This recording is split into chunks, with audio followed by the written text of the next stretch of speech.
Moi, je m'appelle Ndarilo, sculpteur, artiste plasticien du Sénégal. Donc là, on est au cœur de la Biennale de Dakar. Et là, je présente une œuvre dans l'expo rétrospective de la Biennale consacrée à tous les gens tous les artistes qui ont été lauréats de la Biennale de Dakar depuis 1992. Et en marge de cela, donc là-bas au musée, je présente une œuvre qui s'appelle Strange Fruit, qui est tirée d'une chanson de Billie Holiday, qui est une grande jazzwoman américaine. Et ça parlait de... Parce que moi, je m'intéresse beaucoup à l'histoire, en fait. C'est-à-dire, chaque fois, j'ai recours à l'histoire des Afro-Américains et des Africains, de l'esclavage, de tout ça, comme ça, pour me positionner et pour me projeter dans ce qui viendra. Et donc, j'ai utilisé cette chanson-là parce que en 2008, j'avais gagné le Grand Prix de la Biennale avec la Grande Muraille Verte. Et donc, j'étais dans la série des arbres. Et pour continuer dans cette série-là, quand Billie Holiday chante Strange Fruit, il parle de fruits, donc il parle d'arbres. Et donc, c'est un truc qui m'intéresse. Donc là, j'ai fait cette œuvre-là. Et cette œuvre-là, ce que ça veut dire, c'est que c'est au moment aux États-Unis où les membres blancs du Ku Klux Klan, ils lynchaient des Noirs et les pendaient uniquement parce qu'ils étaient noirs. Et donc ça, c'est des choses choquantes. Donc moi, d'une certaine manière, en tant qu'artiste, en tant qu'ambassadeur du peuple noir, c'est une manière de leur retourner ça. Hein? Et donc j'ai voulu rendre l'œuvre plus violente, pour rendre vraiment la violence de ce temps-là. Et pour le rendre aussi violent, j'ai utilisé des chaînes avec alternance d'os et de fer. Et pourquoi l'os et le fer? Parce que moi, le souvenir que je garde de l'esclavage, c'est le contraste qu'il y a eu entre le fer de la chaîne et l'os de l'esclave. Et il faut dire entre guillemets que le fer et l'os, ils ont une même dimension. C'est comme qui dirait une dimension d'éternité. Ça veut dire quoi? Ça veut dire que quand un être humain il meurt, longtemps après, vous le déterrez, vous ne voyez que les os. Quand un grand bâtiment très beau, un building, il croule sous le poids de l'âge, il y a l'ossature métallique qui reste. Donc c'est pourquoi j'ai dit qu'ils ont cette dimension d'éternité-là.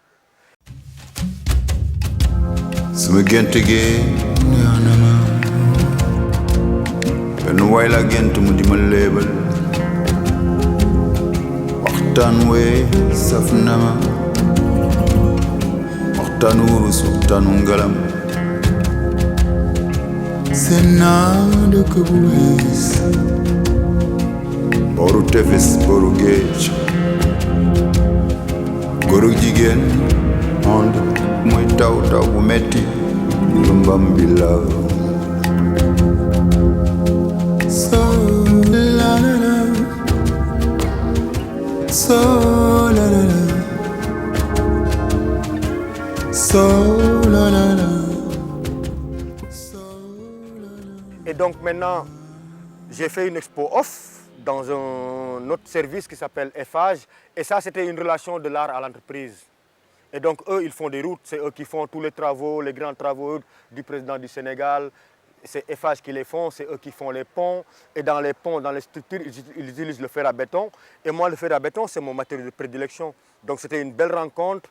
Et l'autre truc, c'est que leur service est domicilié dans un bâtiment colonial, classé patrimoine classé, donc qui date de l'époque coloniale.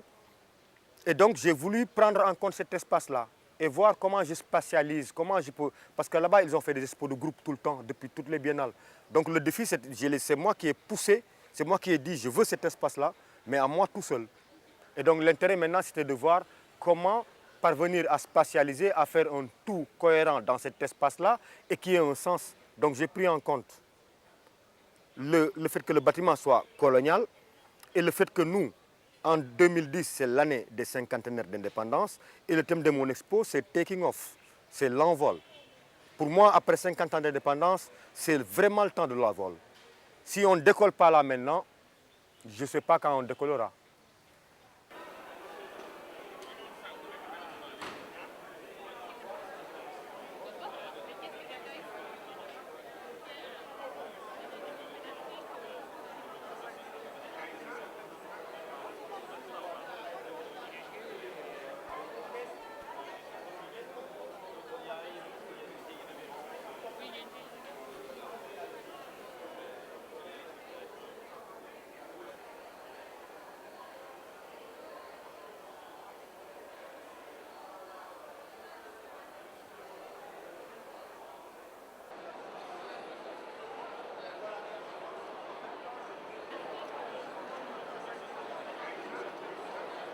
Donc la Biennale des Arts de Dakar, la Dakar, c'est un événement artistique qui a été créé il y a presque une vingtaine d'années. Et c'était le besoin des artistes. Parce qu'il y a un passé au Sénégal. Le passé, c'est quoi? C'est qu'on a eu un président poète qui aimait les arts, qui s'appelle Léopold Sédar Senghor, qui a fini, après être président, d'être à l'Académie française. Donc lui, il a institué le Festival mondial des arts nègres en 1966. Et donc cette politique-là a continué. Son successeur, il est venu et il a travaillé autrement avec les artistes. Et c'était une revendication des artistes d'avoir plus... Nous, on faisait un salon national des arts. Et après, on a eu une revendication où on voulait un événement beaucoup plus global, beaucoup plus continental, beaucoup plus international. Et c'est là où on a créé la Biennale des Arts, qui au départ était une Biennale des Lettres pour une année. Et pour 2 ans après, ça devait être une Biennale des Arts. Et finalement, les arts ont pris le dessus. Depuis, c'est qu'une Biennale des Arts. Et donc cette biennale-là, elle dure depuis longtemps et ça a créé beaucoup d'émulation. Par exemple, personnellement pour moi, ça a coïncidé avec le moment où moi, je finissais mes études aux Beaux-Arts. Quand je finissais à l'École des Arts, c'était la naissance en 1992 de la Biennale de la Dakar. Et donc, j'ai rencontré des artistes qui venaient du monde entier. Et pour moi, c'était vraiment une émulation. Ça me donnait l'occasion de rencontrer de grands artistes valeureux d'Afrique et de la diaspora, à échanger avec eux, à regarder leurs pratiques, à me faire conseiller par eux. Et ça m'a donné des ailes, ça m'a donné envie.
Moi, je suis l'un des premiers à exposer dans des offres. Moi, je venais dans la cour du Centre culturel français mettre mes sculptures ou à la place de l'Indépendance pour que tout le monde les voie. Parce que j'avais envie d'être dedans. Et au fur et à mesure, avec la pratique artistique, avec l'évolution de mon travail, je suis parvenu dans les années 2000 à me faire sélectionner à la Biennale et après à avoir le privilège d'avoir eu le Grand Prix Léopold Sédar Senghor de cette Biennale-là que j'ai du reste eu en 2002 et en 2008. Donc maintenant, si on peut parler de ce que la Biennale a apporté dans la société sénégalaise, l'art, la place de l'art dans la société. Donc du fait que nous, on a eu le président Senghor qui était là, donc ça a créé une émulation et la Biennale amène du monde, sur le plan touristique, il amène du monde. On emploie des Sénégalais, des caméramans, des traducteurs, des accompagnateurs, des chauffeurs de taxi, des hôtels. Et sur le plan économique, ça amène de l'argent. Et les artistes qui montrent leur travail, ils parviennent à vendre leur travail et ils font des projets pour devenir des ambassadeurs culturels du Sénégal, ils vont exposer à l'étranger. Donc pour moi, on peut dire en général que la Biennale apporte vraiment beaucoup aux artistes et au pays en général, même si ce n'est pas très visible. Seulement, nous, on veut plus. Chaque fois, nous, on veut plus. On veut une autonomie de la Biennale, on veut un statut autonome de la Biennale. Donc peut-être ça va venir.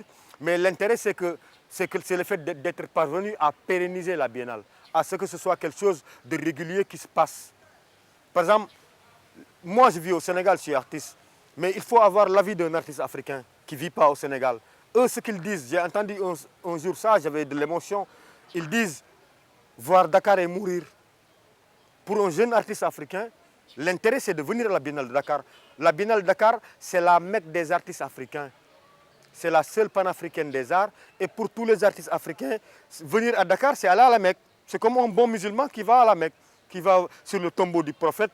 Un artiste africain, quand il vient à Dakar, c'est comme s'il allait à la Mecque. Donc, à plus d'un titre, la Biennale apporte vraiment beaucoup. Donc maintenant, l'intérêt, c'est d'avoir un statut autonome, qu'on puisse financer notre Biennale nous-mêmes, qu'on montre que nous, on peut faire les choses par nous-mêmes et partager avec le reste du monde.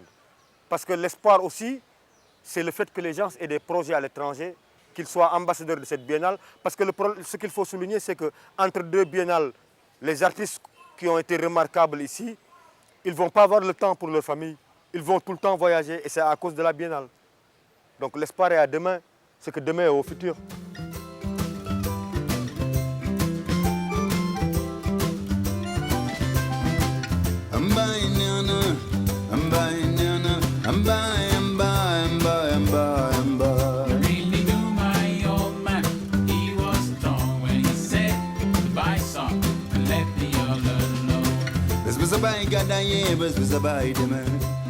Bye, bye, bye, bye, bye, bye, bye, bye, bye, bye.